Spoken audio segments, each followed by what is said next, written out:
கர்த்தருடைய பரிசுத்த நாமத்திற்கு ஸ்தோத்திரம் உண்டாவதாக. இந்த 3 நாள் மறுரூப முகாமில் நாங்கள் நிறைய காரியங்களை கற்றுக்கொண்டோம். இந்த 3 வருடமாகவும் நாங்கள் ஒவ்வொரு வருடம் வரும்பொழுதும் புதிய புதிய அனுபவத்தோடு தான் நாங்கள் திரும்பி செல்லுவோம். ஆனால் இந்த முறை பார்த்திங்கன்னா ஒரு 2 புதிய ஆத்துமாக்களை கொண்டு வரும்படியாக எனக்கு தேவன் கிருபை பாராட்டினார். இந்த முறை கூட பார்த்திங்கன்னா நாங்கள் எல்லோருமே ரொம்ப சந்தோஷமாக போகிறோம். இந்த வருஷம் என்னன்னு கேட்டாக்கா, எனக்கு தேவன் நேற்றைய தினத்தில் நான் பாஸ்டர் மூலமாக எனக்கு என்ன பேசினார்னா, எனக்கு ஒரு புதிய பலனை ஆண்டவர் கொடுத்துருக்காரு.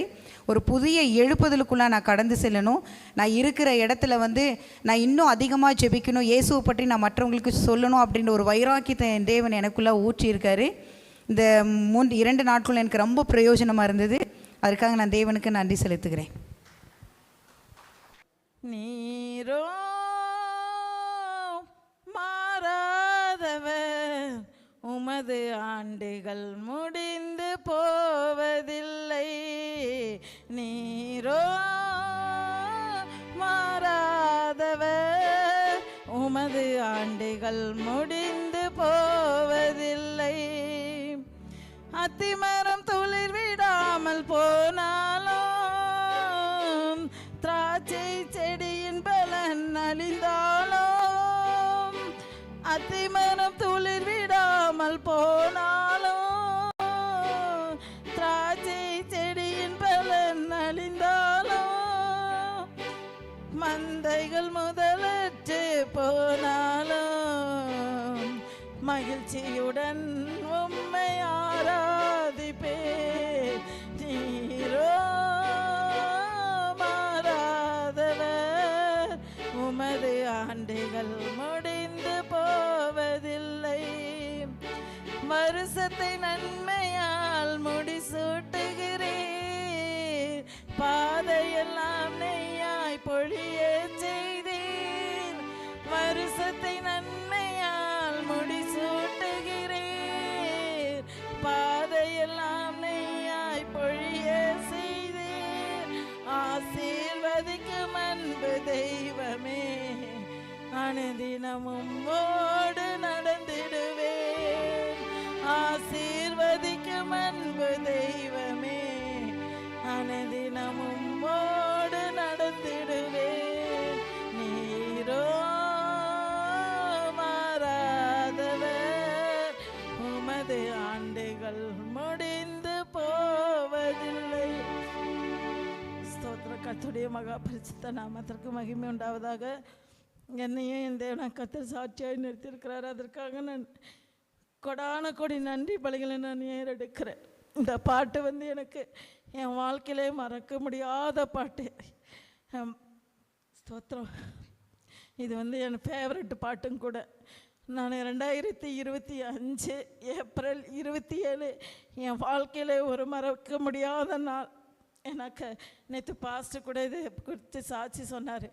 இந்த 2025 ஏப்ரல் 27 நான் மரணப்படுக்கையில் கேஜி மருத்துவமனையில் ஒரு நினைவில்லாதவளாக கடைசியாக என்னுடைய நினைவு இருக்கும்போது நான் தேவனிடத்தில் சொன்ன ஒரே வார்த்தை, ஏசப்பா இந்த நாளில் நான் மறிச்சனாக்கா உங்கள் மடிக்கு வரணும் ஏசப்பா, இல்லைன்னா எனக்கு ஜீவனை கூட்டி கொடுத்தீங்கனாக்கா என் ஜீவனுள்ள நாளெல்லாம் என் தேவனுக்காக நான் பணி செய்யணும், அப்படின்னா மாத்திரம் எனக்கு ஆயுசு கூட்டி கொடுங்கன்னு சொன்னேன்.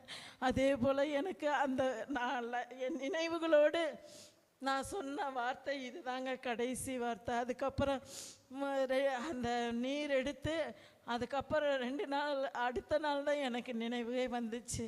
அப்போ அதுக்கெல்லாம் என்ன நடந்துச்சுன்னு தெரியல. எல்லோரும் என்னை பார்க்குறாங்க, என் கண்ணு மட்டும்தான் அசையுது, ஆனால் படுக்க முடியாது.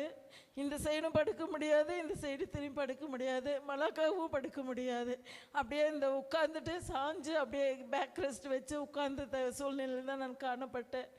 அதுக்கப்புறம் தான் எனக்கு தெரிஞ்சிச்சு எனக்கு லங்ஸில் நீர் கோத்துருக்குதுன்னு சொல்லி அதை டாக்டர்ஸ் இந்த முதுகில் லெஃப்ட் சைடு முதுகில் ஊசி போட்டு அந்த நீரை எடுத்த பின்னாடி தான் எனக்கு அப்படியே ஒரு பெரிய பாரமே விலகின மாதிரி இருந்துச்சு. அதுக்கப்புறம் தான் நிம்மதியாக படுத்து அதுக்கப்புறம் தான் படுக்கவே முடிந்தது. இப்படியாக நான் ஒரு 10 வீட்லேயே நான் ரொம்ப நாள் கஷ்டப்பட்டுட்டு இருந்தேன். அந்த நாளில் என் கணவருக்கு நான் ரொம்ப தொல்லை கொடுத்துருந்த நாட்கள் உண்டு. ஆனால் அவரும் பொறுமையோடு என்னை பாதுகாத்து கொண்டார். அதற்காக எனக்கு நல்ல ஒரு கணவர் என் தேவனாக கொடுத்துருக்கிறார். அதற்காக முதலாவது நான் ஸ்தோத்தரிக்கிறேன்.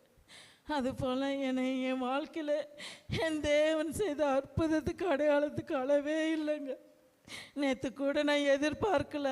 ஆனாலும் ஒரு வாரத்துக்கு முன்னே எனக்கு இந்த பைபிள் காலேஜில் கூட தேவன் வந்துட்டு அந்த பைபிள் காலேஜ் அந்த பட்டத்தை பெறும்படியாக எத்தனையோ பேர்த்துக்கு கிடைக்காத சிலாக்கியத்தை எனக்கு கொடுத்துருக்கிறாரு. அதற்காக என் தேவனுக்கு நான் நன்றி செலுத்துக்கிறேன். என் சகோதரிக்கு தெரியும், ரெஜினாமா என் சகோதரி. நாங்கள் இந்த அருவங்காடு பகுதியில் ஏதோ ஒரு மூலையில் வாழ்ந்து கொண்டு இருந்தோம். எங்களையும் என் தேவனாக தெரிந்தெடுத்து எங்கள் தாத்தா நல்லா ஜெபிக்கிறவராக இருந்தார். எனக்கு இந்த சாட்சியை சொல்லணும்னு எனக்கு உந்தப்பட்டதுனால நான் சொல்கிறேன்.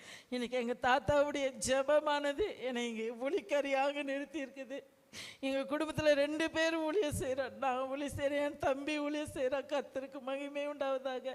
அதே போல் என் சகோதரி ரஜினா அவங்களும் ஊழியம் செய்கிறாங்க.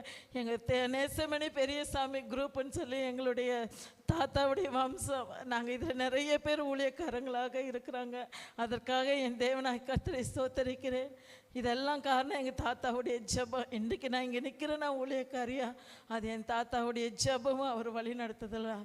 அதனால் நான் என் கர்த்தருக்கு கொடான கொடி நன்றி செலுத்துகிறேன். என் தேவனாய் கர்த்தர் எத்தனையோ நன்மைகளை செஞ்சுருக்கிறாரு. இந்த வருஷம் நானும் என் கணவரும் தான் வந்திருக்கிறோம். ஆனால் அடுத்த வருஷம் கர்த்தர் நிச்சயமாக நாங்கள் 4 பேராக இதே மறுரூபமாக முகாமில் கலந்து கொண்டு என் தேவனுடைய நாமத்துக்கு சாட்சியாய் நிற்பேன். நான் என் மகன் வரப்போக அவனுடைய வாழ்க்கை துணை, இவங்க 4 பேருமாக இது உங்களுக்கு முன்னாக சாட்சியாக நான் சொல்கிறேன். அடுத்த வருஷம் மறுரூப முகாமில் நாங்கள் குடும்பமாக நின்று சாட்சியாக என் தேவனுக்கு நாமத்தை மகிமைப்படுத்துவோம். அதற்காக நீங்கள் யாவரும் ஜெபித்து கொள்ளும்படியாகவும் நான் இன்னும் அதிகமாக கர்த்தருடைய பாதையில் ஓடும்படியாக எங்களுக்காகவும் என் கணவருக்காகவும் ஊழியங்களுக்காகவும் என் மகனுக்காகவும் ஜெபித்து கொள்ளும்படியாக கேட்டுக்கொண்டு சரி சாட்சி முடித்து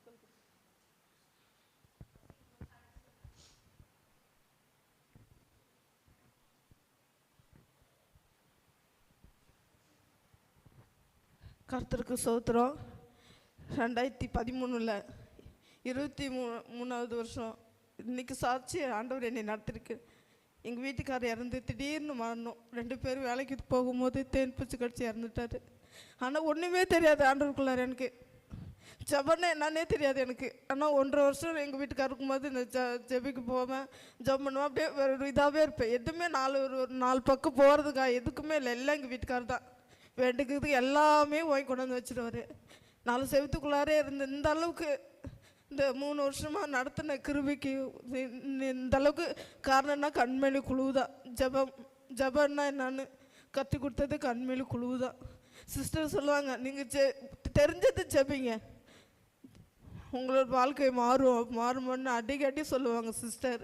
அதேமாரி எனக்கு ஒரு நல்ல ஒரு குழந்தை சம்சாரம் இன்றைக்கி இல்லைன்னா எவ்வளோ போராட்டம் மத்தியிலையும் இன்றைக்கி என்னைய சாட்சியாக அவங்க ஒவ்வொரு வார்த்தையும் இன்னைக்கு ஒரு தாய் தாப்புன்னு மாரி என்னை நடத்துனதுக்காக கூடானு குழந்தை நன்றி. என் பிள்ளைங்களுக்கு ஒரு அம்மாவன்னைக்கு ஒரு சாட்சி ஆண்டவர் நிறுத்திருக்கிறாரு.